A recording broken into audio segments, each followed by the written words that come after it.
So children, next we will discuss about the restriction enzymes. What are restriction enzymes? Restriction enzymes, they are also known as the molecular seizures. They are also known as molecular seizures. And why they are known as the molecular seizures? Because they cut the DNA at particular site. So that's why they are known as the molecular seizures. Now, when did these restriction enzymes, they are recognized? So, in E. coli,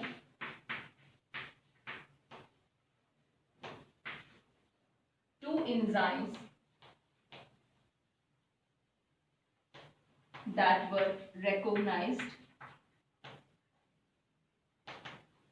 which are responsible for restricting the growth of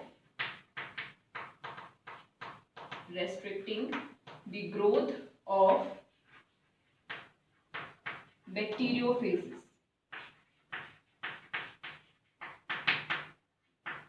They are responsible for restricting the growth of bacteriophages. Okay. Now these enzymes, out of these two enzymes, one enzyme, how it restricts the growth of the bacteriophage? By adding the methyl group. By adding the methyl group to the DNA. And second enzyme, it cut the DNA. Okay, means it cut the DNA of the bacteriophage. So in this manner, they restrict the growth of the bacteriophages. And this second enzyme, later on, it named as restriction enzyme. It named as restriction enzyme. So in this manner, these enzymes which cut the DNA at particular point, they named as the restriction enzymes. Now we will discuss about the restriction enzymes, that there are two types of the restriction enzymes. One, that are endonucleases,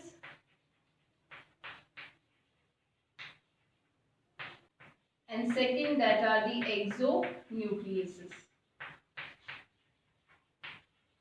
Now what is the difference? As from the name it is clear that endo means that internal and exo means at the outer side. Okay, like endonucleases, if suppose this is a DNA molecule, so endonucleases, it produces the internal cut from here or here. Okay, it will produce the internal cut.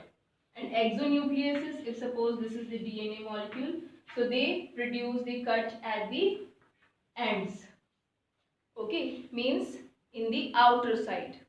So that is the difference between the endonucleases and the exonucleases. And these restriction enzymes, they are very specific to produce cut.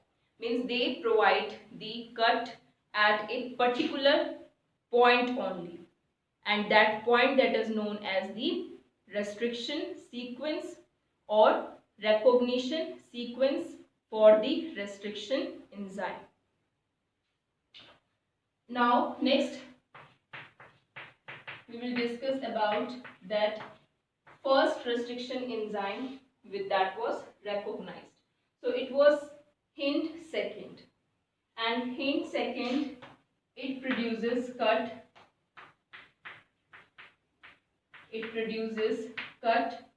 And which produces the 6 base sequence DNA. Okay, means suppose this is the DNA, so having the particular 6 base pair, so it will provide the cut from here. and this is very particular to produce the cut at the particular sequence, at the particular point. Now we will discuss about the nomenclature of the restriction enzymes, that how the names that are given to them. Here I have taken one example of the organism Escherichia coli and restriction enzyme EcoR1. Now why this enzyme, it has this name EcoR1? As we know that this enzyme that is isolated from the Escherichia coli. But why this name that is given to this? Means why it is known as EcoR1. So always the first letter it comes from the genus name. Okay. Now what is the genus here? Like this is the scientific name. So what is the genus name here? That is Escherichia. Okay. So E of the Escherichia means from the genus name only the first letter it will come in the name. Comes from the genus name, only the first letter. And from the species, two letters that we used to write. So coli, that is the species here. So first two letters, that is CO. So next we have to write here CO. Next is the R. R, it indicates the strain of the Escherichia coli. So on that basis, R it comes from the strain. And the next numbering, this number, it will come in the Roman numbers. Means if suppose first, then we will write in this manner, and if suppose 2, then 2 times we have to write 1 1. Okay, so Roman numbers, it indicates here that in which order this enzyme that is isolated.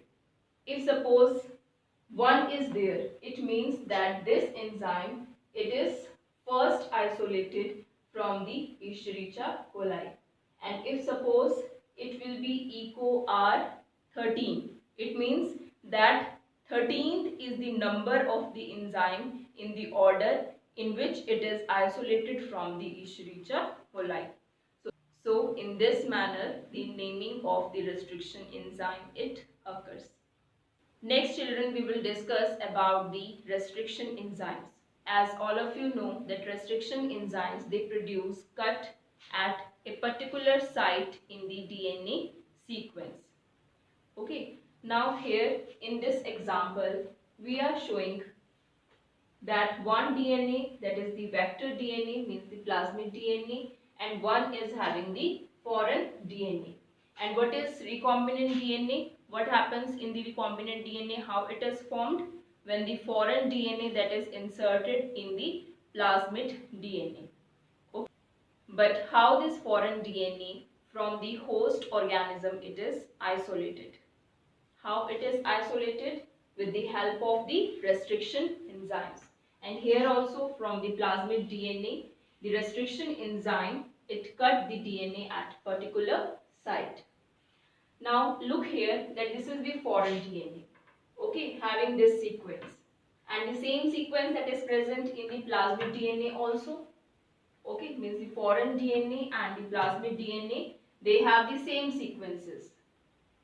Now what happened that EcoR1, which is an enzyme, it produces cut at the particular site in this sequence. Okay, as the restriction enzymes, they produce a particular site. So here also and here also they provide the cut at the same site because they are specific to produce cut at a particular point only. So when it shows its actions here and from here in this strand here, okay, then what happen? This will produce, means this portion it will get removed as the sequence that is cut by this restriction enzyme. Now what happened? That GCTTAA means this is produced, and this overhanging structure of this DNA, it is known as the sticky ends. These are known as sticky ends, and the same kind of sticky ends it will appear here also. because here also it is cut, means the sequence that is cut by the echo R1. Then it produces the A, T, T, C and G.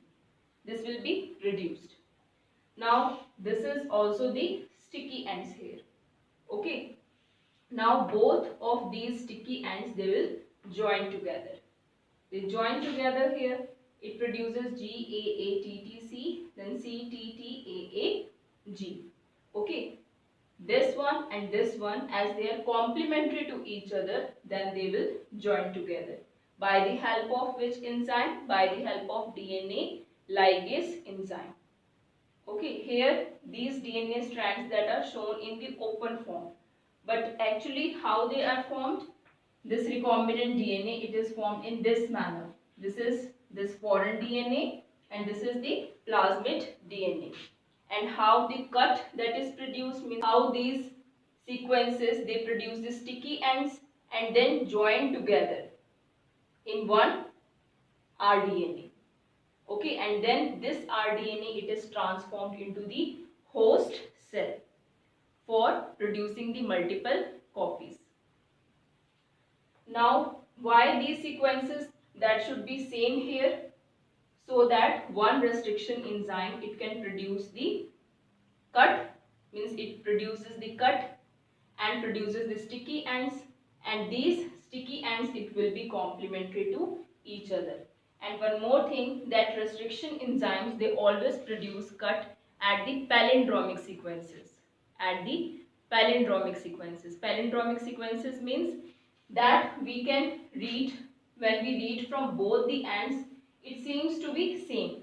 Like if suppose we will read from this end, then GAATTC, and from the another end GAATTC. Okay, so these sequences that are same from both the ends. Okay, means from 3' to 5' also, and from the 5' to 3' also. So these are known as the palindromic sequences, and always the restriction enzymes, they produce cut at the palindromic sequences only.